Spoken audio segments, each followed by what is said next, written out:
Here we go, and today we are joined with Joe Jordan, the coach of MRFC Girls 2003s, who have just wrapped up their chance to go to Nationals in Colorado.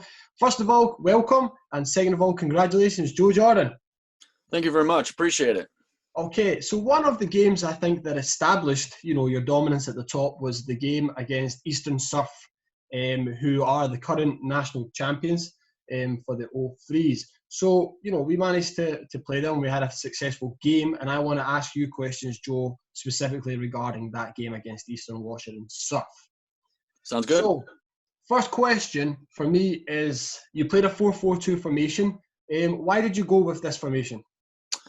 Just kind of going through the season, I would say that we originally started with a 4-4-2, and we experimented a little bit with a 4-2-3-1. Just found, though, that at least with my squad, just having one up top, it was hard for us to get out of our defensive shape and get into an attacking shape. So we went back to the 4-4-2, and we had some certain players, too, that I felt blended into certain spots that we kind of discovered as the season progressed. And I think especially going against Surf, this was a game that would solidify us as truly being, competitors in our league and vying for that top spot. So we were going to go at them, and just felt at that time that adding another player up top in the attack with a dual forwards would probably be the way to go. Great. And just out of curiosity, how did your opponents set up? They were pretty much, as you know, the youth game, it can shift quite a bit, and what a coach actually wants out there and what the players are actually going to perform are two different things. But their shape more times than not appear to be a 4-3-3, sometimes blending into a 4-5-1, but more times than not 4-3-3. Triangle up top for them as far as their attackers go. And knowing this formation, Joe, what did you think were the key areas / key matchups going into the game? More times than not, we prefer to stay away from their 4 and 5 and prefer to pick on their 3 or 2. More times than not, most of the league, their center backs are going to be quality, but usually the 3 or 2, one's going to be maybe not the same quality or maybe have an off day, and we'll go at that player. And our bread and butter are corners, generating corners more times than not.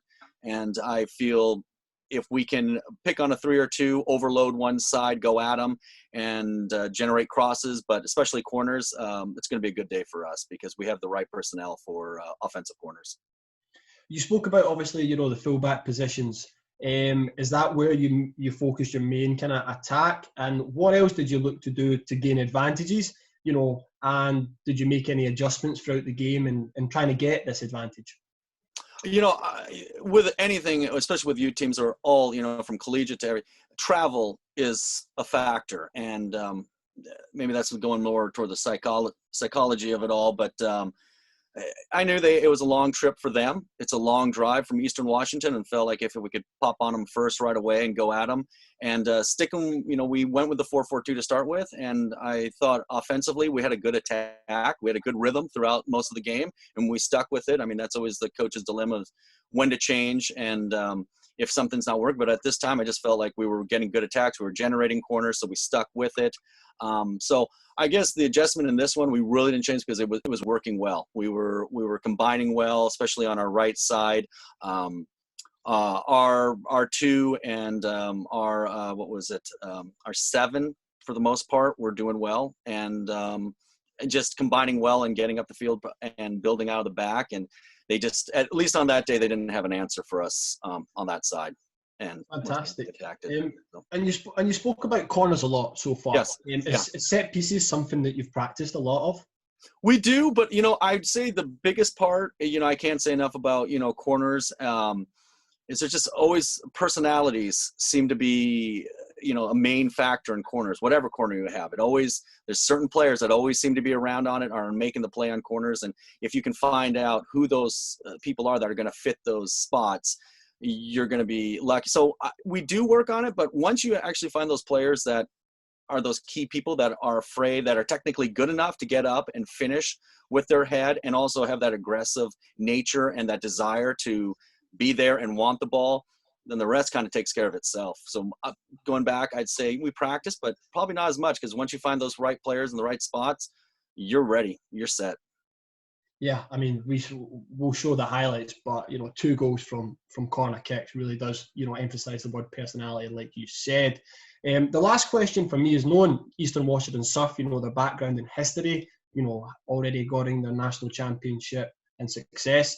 Knowing this background, how did your girl feel? How did your girls feel after the game?